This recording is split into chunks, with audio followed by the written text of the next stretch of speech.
Okay, so today I wanted to show you a more sophisticated version of Game of Goats.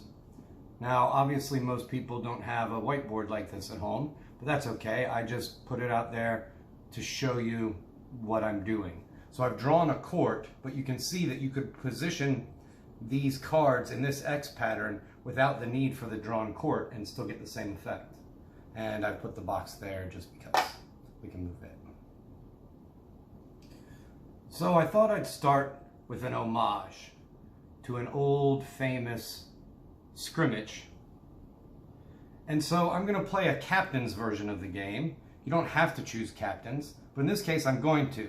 These cards, Magic Goatson and Michael Jorgoat, will be the captains of their respective teams, and they are the player that won't change throughout the game. So what we want to do is build teams around these two. What does that mean? That means we need to build as full and skilled a team as possible according to the rules of the Goat numbers game. So the first thing to do is to deal both teams. I'm going to play Michael Jorgoat's team because back in the day, that was my guy. And what we want to do is we want to put together a complete team. This is how you play solo. If you were playing two, obviously each team would be played by a separate player. So far we've got 2 power forwards and 2 point guards. 2 of them are red and 2 of them are blue. Because it's beneficial to have everyone play from the same era, we already have a point guard in Goatson. We're going to have to keep this one and discard 3. That is trade. You can trade up to 3 on the first round. And on this team, we've got 2 centers and 2 shooting guards. Well, we've already got our shooting guard, but we'll keep the number 1 center, and we'll discard 3 for this team as well. So now this team will get 3 cards, and this team will get 3 cards. Oops. So, we've got a shooting guard now. That's great. We've got a small forward. I'm sure our point guard is happy about that. And we've got a center. We've got a complete team. This is a great team. We couldn't do much better. And on the other side, we've got a point guard. That's perfect. Oh, we've got a power forward. And we've got a small forward. So again, we have put together a complete team. By a complete team, I mean a center, a power forward, a small forward, a shooting guard, and a point guard. This team is going to have an advantage because they are all the same color. That means they're all from the same era. While this team has 2 players from another era. Because they have 2 players from another era, each one is 5 points. Now, each one from another era. Now, points in this case are a bad thing, and you'll see why in a moment. If either team was not a complete team, then you would have to add 5 points for each player in a duplicate position. So say you had 2 power forwards, you would have to add 5 points for each power forward. But that's not the case here. We've got great teams and they are going to be appropriately high scoring. So how do we score? Well, for Goatson's team over here, all we need to do, because we have all 5 positions and we have all the same era, all the same color, all we have to do is add up their numbers for rank. These are the ranks of each player. So this is the number 1 point guard, the number 2 shooting guard of their era. So if we add that up, we get 9. We take that number and we subtract it from 75, and this team in the first 2 minutes of the first half has already scored 66 points. This team, here's 10 points right here. Then we've got 5, so 15, and then another 5, 20, and 22. So we subtract that number from 75, and we get 53. So Goatson's team is off to a big lead in the first 22 minutes of the first half. So now what we're going to do is play the last 22 minutes, the last 2 minutes of the first half. And to do that, we will start with the team that is losing on offense. So, what we want to do is pick a play for a player. And we will attack our opponent's side of the court. So we're going to go strong, and we're going to go straight to the post with the number 1 center of the aughts and tens. And what we see is that he's number 1 ranked, and centers add 0 on that position. Now, we could defend with anybody, but the smart moves would be either to defend with the number 4 center, who's also plus 0, but he's number 4, or the number 1 power forward, who is plus 1 on the card, but is only 1. So that's a total of 2. That's a pretty smart move. Loses us a scoring opportunity, but that's okay, we've got plenty. So if we defend the number 1 center with the number 1 power forward, then we've got a defensive number of 2. I'm going to write that here. And an offensive number of 1. So what we do is we simply subtract the offensive number from the defensive number to get a matchup number of 1. Now, if the matchup number is positive, we go this way. If the matchup number is negative, we go this way.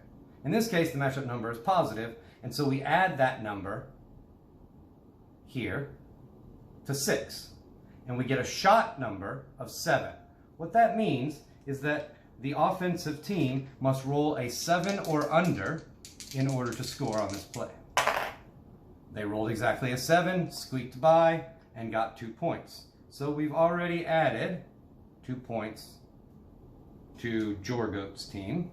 Where's my black marker? And they're slowly closing the lead. Now, there's an option here. Either we can do rotate who's on offense back and forth, or we can leave the defensive, the losing team is always on offense. So I'm going to go with leaving the losing team always on offense because the deficit is strong enough. That decision should be made in advance. It shouldn't be made in this moment. So let's leave them on offense and let's go strong again. We'll go with the number 1 shooting guard, taking a mid-range shot because the mid-range shot is the strength of the shooting guard. The shooting guard is plus 0. Oops. The shooting guard is plus 0 on the mid-range shot, which means their offensive number total is 1. Now they need to defend, and they might as well go with the number 2 shooting guard. Number 2 shooting guard is also plus 0. So in this case, the number is 2. That is, the defensive number is 2, the offensive number is 1 again, which means the matchup number is 1, which means the shot number is 7. I must roll a 7 in order to score. And believe it or not, the number 1 shooting guard of the 80s and 90s is stopped by the number 2 shooting guard in the 80s and 90s. And that team does not score. Now, we might as well just keep hammering for points. So the power forward strength is the baseline. There are 2 options for defending here. Either we could bring out the number 1 small forward to try and get the stop, but the small forward on the baseline is a plus 1, whereas the center is also a plus 1. We might as well risk losing these points and bring the center out. So the center is plus 1. That means the defensive number now becomes 5. Our power forward is plus 2, which means the offensive number is 2. We subtract those again and we get 3. We add that 3 to the 6 because 3 is positive. Had it been negative, it would go another way. And we get 9. So in this case, I must roll 9 or under in order to score. I roll a 3, and the number 2 power forward, Charles Goatley, scores handily on the number 4 center, David Robin Goat. I'm sure you understand the names. Okay, so let's keep going with offense. Now it's getting trickier because our offensive players aren't ranked as highly. But we need to, and we scored, so we need to add those 2 points. And we're down to a single-digit lead.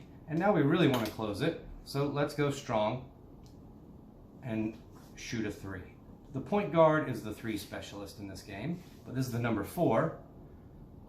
So his card number is 0, but he's already a 4, so the offensive number is going to be 4. On defense, we're going to bring out our defensive point guard, number 1, and he's a +0. So in this case, the defensive number is going to be 1, and the offensive number is going to be 4. Now, basic math, 1 minus 4 leaves you with a negative number, that is -3. Since we now have a negative number instead of a positive number, we are going to go this route, and with a negative number, you subtract the absolute, technically it's called, of the matchup number from 7. So 7 minus 3 is 4, and that means I need to roll a 4 or lower in order to make this 3-point shot. Not even close. Team Goatson gets the stop, and we're down to 1 more play. Now, the strength play for the small forward is the drive, but since we've got an even stronger small forward defending, we might as well go for points. So let's say this small forward is going to shoot a 3 as well. Now, a small forward is a +2 on the 3-point shot. Our small forward is number 4, which makes our offensive number a 6. Our defensive number, a +1 small forward on the 3-point shot, that's a +2, so is 3. So I'm not even going to bother erasing because 3 minus 6 is -3, and if we subtract 7 from -3, we get 4. So once more, I have to roll a 4 or under in order to score on this play. And I roll an 8 and do not score. And going into halftime, Team Goatson leads Team Jorgoat 66-55.